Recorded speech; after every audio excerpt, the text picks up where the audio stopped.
스웬스마일 하겠습니다. 요즘 저에 대해서 비판하는 사람이 가끔 있습니다. 그렇게 윤통을 까더니 왜 탄핵을 반대하느냐. 또 보수 내에서 진보우파 가장 왼쪽에 있던 입장을 유지하던 사람이 어떻게 윤통이 계엄을 저질렀는데 거기에 대해서 계엄 정당성과 탄핵 반대를 말할 수 있느냐. 실망했다. 뭐 이렇게 하면서 이제 방송 보지 않겠다, 떠나겠다 이런 사람이 있습니다. 저는 그런 분들한테 이렇게 말하고 싶어요. 제가 그렇게 이 스포 15조에 입각한 사회개혁, 보수의 개혁, 기득권 보수에 대해서 변화할 것을 요구하는 집회나 행사 이런데 당신들이 참여해서 힘을 실어준 적이 있느냐. 그냥 황장수 방송을 보고 저 사람 방향이 맞다 이 정도 하던 사람들이에요. 왜냐하면 제가 대충은 닉네임을 다 아니까요. 그래서 이제 그런 사람들 또 더 나아가서 모두를 까다가 왜 윤통이 저렇게 됐는데 갑자기 나서서 윤통을 지켜야 된다고 말하느냐 이렇게 하는 사람도 있습니다. 저는 개인적으로 윤통을 지켜야 된다는 게 아닙니다. 윤통에 대해서는 저도 지금 감정이 안 좋은 게 있죠. 저도 사람인데요. 그런데 탄핵 반대를 하는 이유는 내가 특정 개인 윤통에 대해서 가지고 있는 호를 가지고 그걸 여기에 탄핵 국면에 개입시켜서 내 개인적 감정으로 탄핵되어야 마땅하다라고 해서는 안 된다라는 생각을 확고하게 하고 있기 때문입니다. 윤통의 계엄과 탄핵 문제는 대한민국의 방향성에 관한 결정적인 문제다라고 보고 있습니다. 만약에 탄핵이 인용되어 버리면 조기 대선이 시작되는데 실제로 사법기구, 공안기구, 언론 등을 다 장악한 이재명을 이기기가 보수 후보가 쉽지 않을 걸로 보입니다. 또 특유의 공작이 전개될 거고 그런 공작에 그야말로 별로 정교하거나 세련되지 못한 보수의 수준으로 봐서는 다 놀아나고 분열되면서 맥없이 질 가능성이 매우 크다고 보고 있습니다. 그래서 이재명 시대가 열릴 가능성이 있고 이재명은 요 근래 며칠만 봐도 우클릭을 한다 했다가 또 어제는 주 4일 근무 기본 사회로 가야 된다고 불과 18일 만에 또 입장을 바꿨어요. 그래서 이재명이라는 사람의 진심이 뭔가? 그가 아무리 친미 그리고 일본하고 잘 지내야 된다고 말을 한들 그게 그의 진심일까? 저는 아니라고 보고 있습니다. 그래서 저 사람은 권력이 손아귀에 들어가는 순간에 지금까지 이재명이 정치권에 들어와서 보인 숱한 잘못들이 있지 않습니까? 부패를 저지르고 또 국적 사적인 부분을 갖다가 가리지 않고 또 권력을 자기 가족이나 측근에게 이렇게 이익이 되게 하는 방향으로 나누어주고 그 대북 송금을 그런 이재명의 행태들이 대통령이 되면 극단적으로 드러날 거다. 더 이상 도전할 수 없는 최종적인 자리에 간 이재명은 본인의 색채를 매우 선명하게 드러내면서 그야말로 무소불위의 사법 공안기구의 도구화를 만들 거다. 그래서 이재명 파시즘 시대가 온다라고 저는 보고 있습니다. 사람은요 천성을 감추지 못하고 여태까지 한 행태로 앞으로 어떻게 될 건지를 추정하는 게 가장 정확합니다. 고작 일개 기초지자체 성남시의 시장으로 무소불위의 권력을 누렸고 경기도에 할 때 지역화폐니부터 코로나 지원금이니 해서 얼마나 지 맘대로 했습니까? 그래서 이재명이 대통령이 되면 한국의 안보와 경제가 무너지게 될 거다. 히틀러도 권력을 잡을 때까지는 선거로 잡았지. 그래서 우리가 이재명의 욕설이나 이재명의 위정교사 재판과 관련한 저런 쇼 이런 것들을 굳이 내새겨 보지 않더라도 저 사람이 가진 인격적 속성으로 봐서 최고 권력에 올라갔을 때 아마 여태까지 보지 못한 어마어마한 일들을 저지를 거다라고 저는 보고 있습니다. 오늘 보면요 중앙일보가 윤 찍었던 보수가 갈랐었다. 그래서 강성보수, 온건보수, 중도보수 세 가지가 있다. 이념 성향별로 윤의 호감도가 다 다르다. 그러면서 지금 보수 중에서 중도보수는 상당히 윤에게 벗어나 있고 또 탄핵이나 계엄에서 벗어나서 이걸 비판하는 입장에 있고 온건보수도 흔들리고 있다. 이렇게 비판을 하고 있습니다. 제가 오늘 하고 싶은 이야기는요, 교양 있는 척, 그리고 지성이 있는 척, 양심이 있는 척 하는 이 중간 근처에 걸쳐 있는 중도 보수나 중도 좌파 성향 인물들에 대해서 이야기를 하는 겁니다. 과거에요, 2차 대전이 끝나고 처음에는 이 폴란드나 체코슬로바키아나 루마니아나 헝가리에 좌파 정권이 스탈린의 지지를 받는 공산 정권이 바로 들어선 게 아니라 한동안에 한 3, 4년, 4, 5년의 과도기가 있었습니다. 과도기간 동안에 강성민족주의 우파, 또 온건 우파, 중도 우파 등 우파 세력이 훨씬 더 많았지요. 처음에는요. 사실 영국의 폴란드나 체코슬로바키아 이 망명 정부가 굉장히 이 당시 독일을 상대로 싸우는데 역할을 했지요. 그래서 1945년에 2차 대전이 끝나면서 그런 정부들이 다 귀국을 했습니다. 영국군에 속해 있던 그런 우파 군대도 다 귀국을 했어요. 그런데 스탈린이 집요하게 그야말로 이 우파 진영을 교묘하게 분열시키고 숙청을 하고 테러를 하고 또 선동을 해갔습니다. 그래서 중도 우파나 온건 우파가 일부 스탈린이 지지하는 이 공산주의 세력에게 서서히 물들어가기 시작했고, 나중에는 본성을 드러내고 파시오적 민족 우파 진영의 주요 지도자들을 암살하거나 겁을 줬습니다.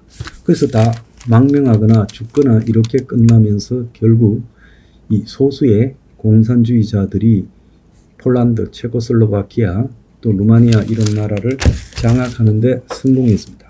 그래서 동구권의 공산화가 완성이 됐죠.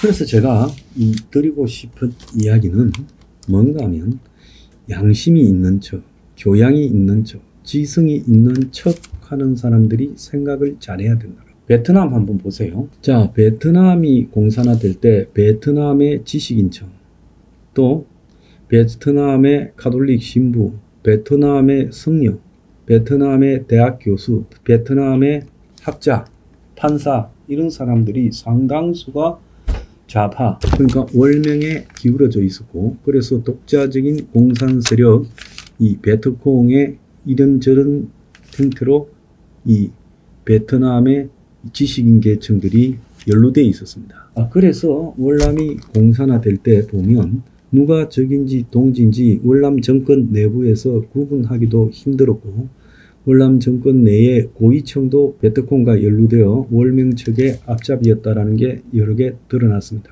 그런데 막상 통일이 되고 난 이후에 이 베트콩이나 또 심정적으로 월명을 지지했던 이 지식인 집단, 좌파 진영이요, 베트남 내부에서요, 다 숙청이 되어 갔습니다. 그래서 우리가 양심이 있는 척, 지성적인 척, 자유민주주의 세계관을 가진 척 이렇게 하는 사람들이 지금 이 사태에서 윤희 계엄을 한 것은 무조건 잘못이다 이렇게 말합니다. 그럼 내가 그런 분에게 하나 묻겠습니다. 지금 이재명이 선거를 통해서 집권하지도 않았음에도 불구하고 국가의 사법기구와 공안기구, 즉 사법기구라 하면 판사, 헌법재판소, 또 검찰, 또 공안기구라 하면 경찰, 국수본, 공수처 이런 것들이 될 수 있겠죠. 이런 것들을 다 장악해서요, 군을 무력화시키고 지금 어떻게 보면 선거 전에 이미 이들이 이재명의 도구적 역할을 철저히 수행하고 있다는 거 아닙니까? 이게 옳다고 보십니까? 헌재가 지금 윤석열의 계엄을 나무라려면 헌재에 의한 쿠데타도 나무라야 되죠. 그런데 좌파 진영의 언론의 선동에 넘어가가지고 어쨌든 계엄을 하려고 했다는 것은 21세기의 미친 짓이다. 이런 단순 논리에 기울어져 있는 이 보수 성향을 띤 사람들도 제가 볼 때 한 15%쯤 있는 것 같아요. 이런 사람들은 정신을 똑바로 차려야 된답니다. 그래서 당신이 그런 시각으로 윤통 탄핵을 갖다가 지지하게 되면 이제 그때는 이재명을 갖다가 권력에 앉히게 되는 것이고, 당신들은 이재명이 되든지 안 되든지 절차적 민주주의가 중요하다라고 생각을 하겠죠. 그런데 한번 보세요. 저 민주당과 대한민국의 진보 좌파라는 자들은 절차적 문제를 따집니까? 진보 좌파 내부에서 우리가 이렇게 해서는 안 된다, 계엄 탄핵 이후에 우리가 너무 하고 있다라는 자성이 한 군데라도 나옵니까? 언론에서 나옵니까? 좌파 지식인 집단에서 나옵니까? 다양한 좌파 집단 내에서 나옵니까? 안 나오잖아요. 저쪽은 베트남의 공산주의, 또 동유럽의 공산주의 세력처럼 일사불란합니다. 이쪽에서는요, 계엄과 탄핵을 바라보는 부분에서 자유민주주의 시각에서 틀렸다. 어쨌든 21세기에 미친 짓을 했다. 미국의 정치 세력이 한국에 있어서 계엄이 있었던 부분을 나무라는 것과 비슷한 시각을 가지고 있어요. 미국 사람들이요, 한국의 자유민주주의 세력과 한국의 친북 좌파 세력을 이렇게 구별할 수 있습니까? 미국 사람들은요, 한국 내부에서 민주주의라는 부분으로 친북 좌파들을 동일시하고 있어요. 촛불을 든 사람은요, 시민정신의 발현이라고 합니다. 그러니까 미국 사람들이 이 바라보는 관점 정도로 한국의 중도 온건 보수가 이 탄핵 사태, 계엄 사태를 바라보면 안 된다는 겁니다. 어쨌거나 당신들의 그 한마디로 냉소적인 그런 입장들이 이 사태를 좌측으로 기우는 데 일종의 캐스팅 보트 역할을 하고 있다는 겁니다. 윤통의 잘못은요, 김건희의 잘못은 많습니다.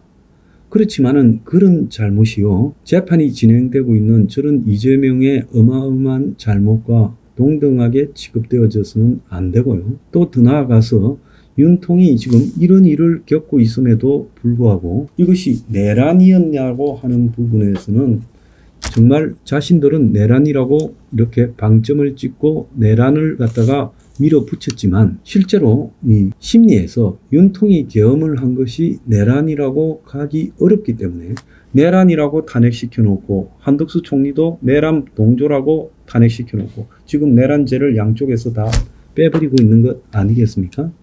결국은 남아있는 것은 계엄이 위헌이냐 아니냐, 계엄이 할 수 있는 거냐, 그 정도를 넘었냐라는 것 차이밖에 없는 건데요. 이것은 그야말로 말장난에 불과한 재판 형태로 가고 있는 겁니다.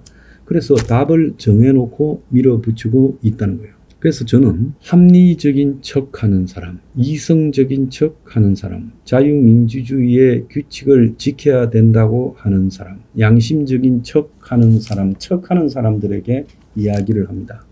당신들의 척 때문에 이 나라가 완전히 무너져 버릴 수 있다. 그때는 윤석열의 잘못 정도는 그야말로 아무것도 아닌 상황이 와버릴 거다. 그때 자유민주주의를 회복하려고 하면 그것은 불가능할 거다. 그러지 않다고요? 지금 모두가 자유민주주의 틀 안에서 좌우가 경쟁하고 있다고 그렇게 말을 하고 싶습니까? 천만에. 그렇다면 친북 성향을 저들이 없앴어야죠. 그런데 가면 갈수록 친북 성향이 정치권 내부에 아주 노골적으로 자리 잡고 있지 않습니까? DJ 때 친북 성향보다 노무현 때 더 강했고, 노무현보다 문재인이 더 강했고, 이재명은 거의 친북의 끝판왕이라고 볼 수 있다는 겁니다. 개인적으로 대통령이 되기도 전에 북한에 돈을 주지 않았습니까? 북한이요, 이재명이한테 돈을 받을 때 그냥 받았겠습니까? 이재명이 북한으로부터 자유로울 수 있다고 보십니까? 저는요, 다른 어떤 자질구레한 모든 것을 내버려 두고 체제의 방향에 대한 중요한 변곡점이 될 거다. 그건 분명한 겁니다. 그래서 당신들의 알량한 자존심 척을 버리고요, 이 사태를 냉정하게 바라봐라. 그래서 계엄이나 탄핵에 대해서 당신들이 가진 관점을 다시 생각해보라. 제가 그렇게 이야기하고 싶습니다.